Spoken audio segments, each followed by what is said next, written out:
समजते काही. टकले साहेब, आज काय तर साहेबांशी बोलायलाच लागणार. काय तू शोक्ष मोक्ष होऊनच जाऊ द्या. आज एक तर मी राहील, नाहीतर ती खोटे.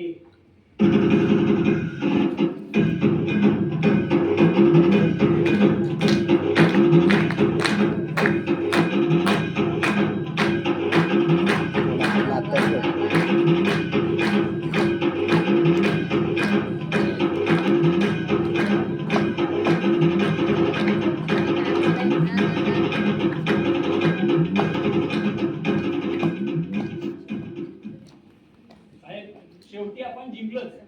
अहो ते तर आपण जिंकणारच होतो.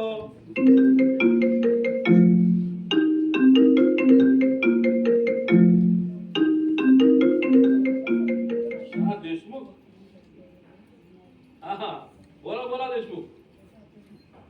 हा, धन्यवाद धन्यवाद. अहो पण ते तुम्हाला दिले ते पहिलं काम करा ना. कशाला नुसतं पैशाच्या मागे पळताय? प्रेशर आमच्यावर पण आहे की.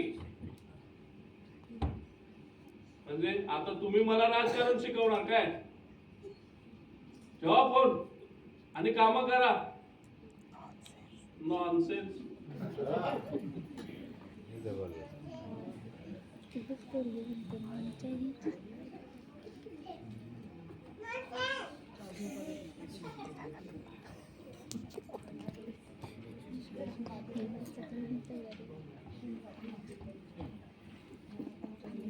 हा, बोला बोला वाघमारे, काय बोलताय?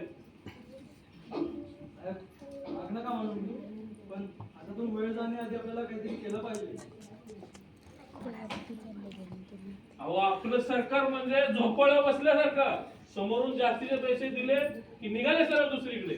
साहेब, सर्वांना सोबत ठेवायला लागणारच, तरच तुम्ही कुठे मुख्यमंत्री पदाची शपथ घेऊ शकता.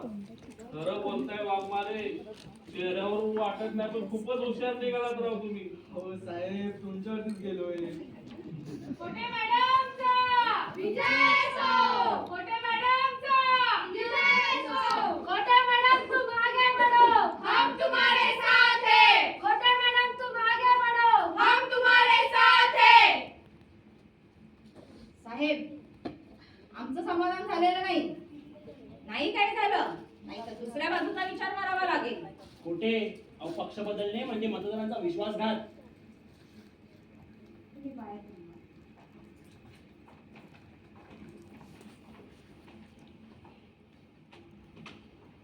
दबाव आहे टाकले साहेब, आम्ही तरी काय करणार? दबाव आहे म्हणे. ऐकलं का टकले? जय महाराष्ट्र साहेब. हा, आपटे मॅडम तुम्ही? एकला साजरा मुकला चंद्रवाणी फुलला ग. एकला साजरा मुकला चंद्रवाणी फुलला ग. राजमदन हसत की जीव माझा भरला ग. या केतांचा तुला इशारा कळला ग. राजमडवी ती मला की जीव माझा भरला ग. नको राणी नको लाजू लाजू मध्ये तो दिसू. इतना पतित जाऊ आरुषाला एकला साजरा मुकडा चंद्रवाणी फुलला ग. राजमदन हसतय कसा की जीव माझा भरला ग.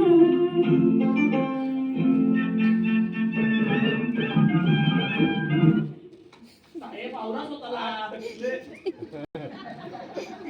साहेब, दबाव आमच्यावर सुद्धा येऊ शकतो जर खुर्चीचं काही झालं नाही तर. तुम्हाला तर माहीतच आहे माझ्यासोबत किती कार्यकर्ते आहेत ते. आपली मॅडम, आमच्याकडे सुद्धा तुमच्यापेक्षा कमी कार्यकर्ते नाही. ध्यानात असू द्या. तुम्ही सगळे फक्त खुर्चीसाठी भांडतायत. अरे सामान्य माणसाचं जगणं तुमच्यासाठी महत्वाचं नाही का? हे कशाला आपापसात बांधताय? तुम्हाला मंत्रीपदे, निधी, सुविधा सगळं काय देतो. फक्त निष्ठावंत राहा, सोबत राहा आणि लोकांसाठी कामं करा. साहेब, मंत्रीपद मिळालं तर मी कायमची साहेब तुमची. एकदम निष्ठावंत. पण पद मिळालं तर. वा खोटे वा, अगदी नावाला जागला तो. हाच का लोकशाहीचा आत्मा? पक्ष नाही पण खुर्चीची निष्ठा.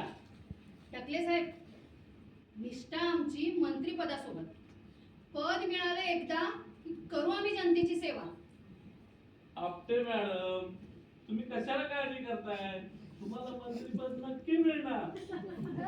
साहेब, या नेत्यांचं नातं म्हणजे ना बाजारपेठ झालेलं आहे.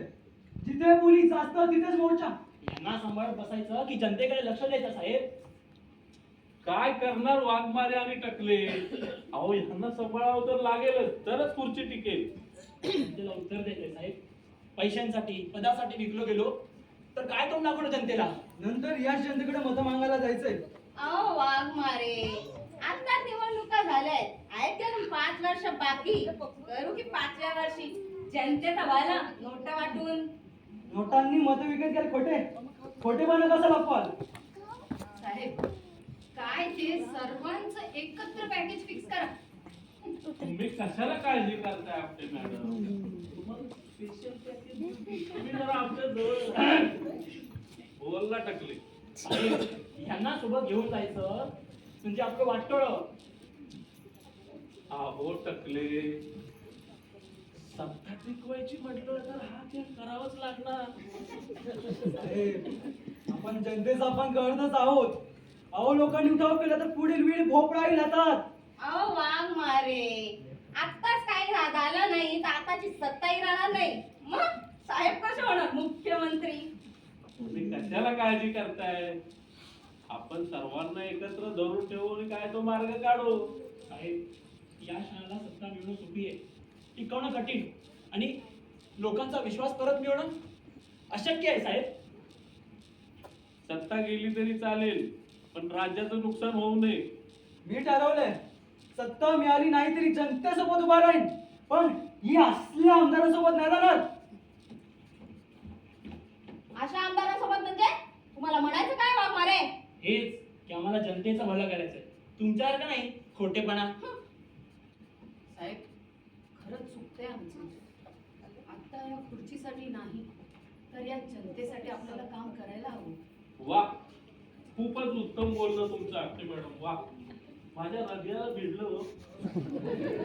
हे काही असो, पद मिळाला नाही आम्हाला तर आमचा पाठिंबा नाही.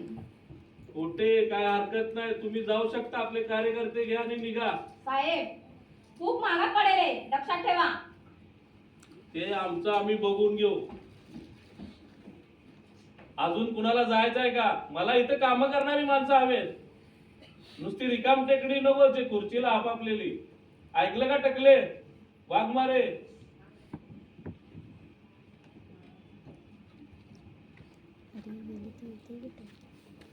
साहेब, सॉरी साहेब, मी चुकले. लवकर कळालं तुम्हाला.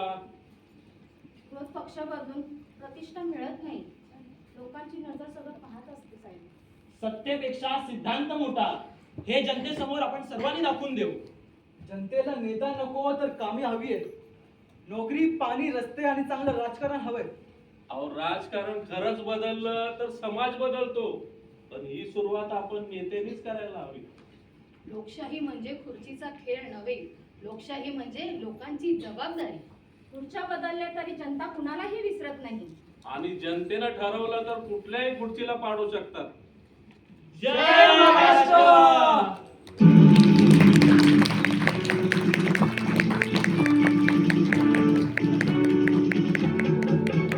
जय महाराष्ट्र माझा, गरजा महाराष्ट्र माझा. जय महाराष्ट्र माझा, गरजा महाराष्ट्र माझा. जय महाराष्ट्र माझा, गरजा महाराष्ट्र.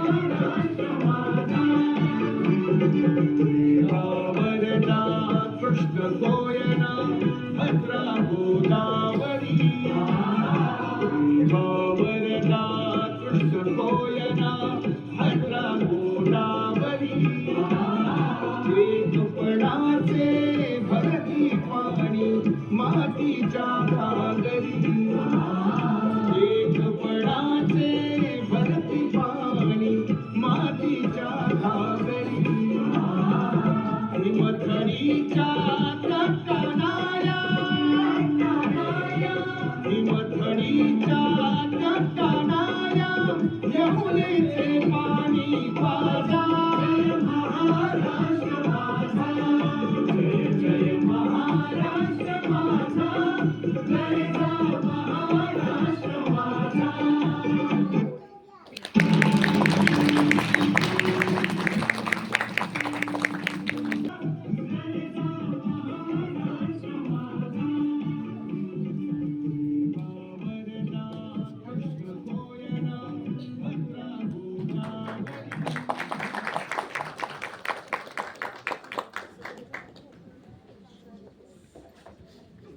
काही याच्यामध्ये मला होत नव्हतं करायला, कारण लग्न लवकर झालं त्यामुळे मुलं लवकर झाली, मग जबाबदाऱ्या वाढल्या, मग माझं ते सगळं राहून गेलं.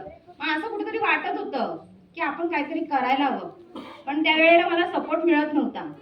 ज्या वेळेला माझ्या मुलींनी मला सपोर्ट केला तेव्हा मी इथे येऊन पोचली.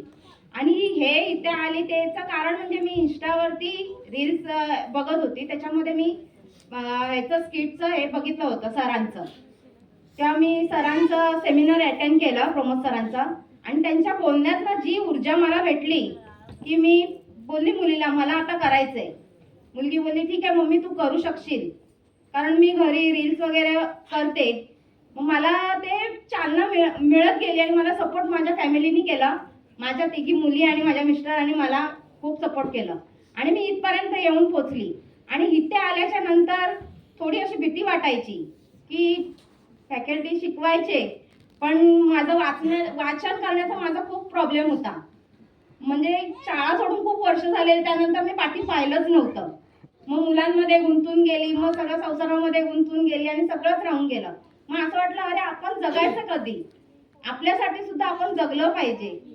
म्हणून मी हा एक असा डिसिजन घेतला. माझ्या मुलीला मी बोलली म्हटलं मला हे करायचंय, आणि माझ्या मुलीने मला खूप सपोर्ट केला. आणि मी त्यावेळेला जॉबला पण नव्हती, मग माझ्या मुलीनी दोघी जणी माझ्या जॉबला जायच्या, तेव्हा माझ्या दोघी जणी फी भरायच्या आणि त्यामध्ये मी खूप आजारी पडली. नंतर मग तो माझा खर्च आला. मग मला असं कुठेतरी वाटलं की आता मला थांबवावं लागेल, पण माझ्या मुलीने ते मला करू दिलं नाही. माझ्या मुलीने मला सपोर्ट भरपूर केलं. मम्मी तू आराम कर, घरी पण त्या सगळं काम करायच्या.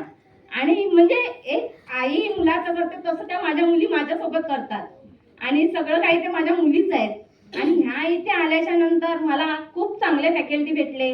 वनिता मॅडम प्रत्येक वेळेला मला खूप म्हणजे अशा सांगायच्या चांगलं करते, छान करते, तुझ्यात एनर्जी आहे.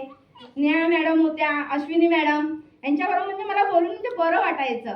Amit sir, Yogesh sir, Nikhilesh sir, हे म्हणजे ह्यांना म्हणजे पाहिलं ना तरी एनर्जी येते. म्हणून मी त्यांना खास अमित सरांना सांगितलं होतं तुम्ही या.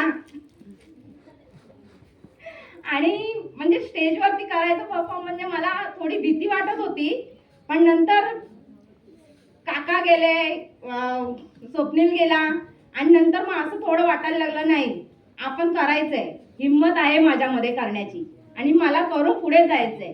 कारण मी रील बनवण्यामध्ये मास्टर झालेली आहे, त्यामुळे मला त्याचा खूप वेळ आहे. मी कुठेही रील बनवत सुटते.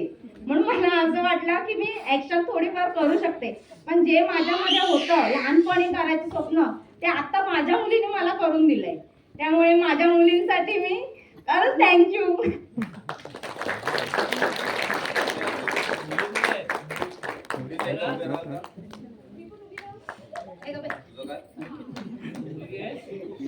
एकदा जोरदार टाळ्या त्यांच्यासाठी. कसं वाटतंय सॉरी तुमची आणि आईची मेहनत बघून? खूप छान वाटतं. या ना इकडे, या नाही नको नाही नाही या या या.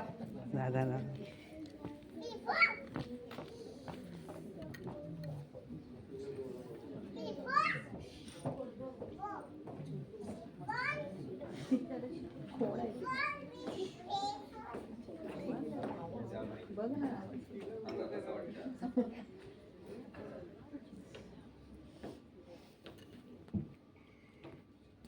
छान वाटतंय मला. मम्मीकडे बघून खूप अभिमान वाटतोय मला स्वतःला. तुमच्या ॲक्टिंगमध्ये पण खूप जास्त इम्प्रूव्हमेंट झाले तुमच्या अकॅडमीमुळे, म्हणून तुम्हाला सगळ्यांना थँक्यू. आणि माझ्या मम्मीमध्ये खूप जास्त आता बदल आलेत या अकॅडमीमुळे आणि तिचा स्टेज बी आता पूर्ण निघूनच गेला आता बघितलं मी. आणि हे बोलायचं आहे की माझ्या क्लासमध्ये जी मुलं होती त्यांनी मला खूप सपोर्ट केलं. मला वाचनाचा खूप प्रॉब्लेम व्हायचा. मला माझे जे मित्रमैत्रिणी इथे झालेले आहेत सगळेजण ती माझी मुलंच आहेत असं मी समजून त्यांच्याबरोबर वावरते. आणि त्यांनी मला एवढं प्रत्येक छोट्या छोट्या गोष्टीवरती मला समजून घेतलेलं आहे. काकी असं नाही असं करायचंय. भाग्यश्रीने तर मला खूप सपोर्ट केलंय. स्वप्नील, भाग्यश्री, स्नेहा, बाकीचे इतर आहेत त्यांनी पण मला खूप सपोर्ट केलेला आहे. पण आमचं जास्त करून त्यांच्याबरोबर फोकस जास्त होतं की आम्ही यायचं जायचं त्यांच्याबरोबर. आणि नंतर माझं कुठे चुकायचं ते मला सांगायचे. अहो काकी असं नाही घ्यायचं असं करायचं. कारण आम्ही 12-12 वाजेपर्यंत आम्ही प्रॅक्टिस करत असायचो. मी विरारला असायची, रात्री 12-12:30ला घरी जायची. मग त्यांची पण मेहनत त्याच्यामध्ये तेवढी होती आणि माझी पण होती. आज मला असं वाटतं की मी खूप जग जिंकलंय. थँक्यू.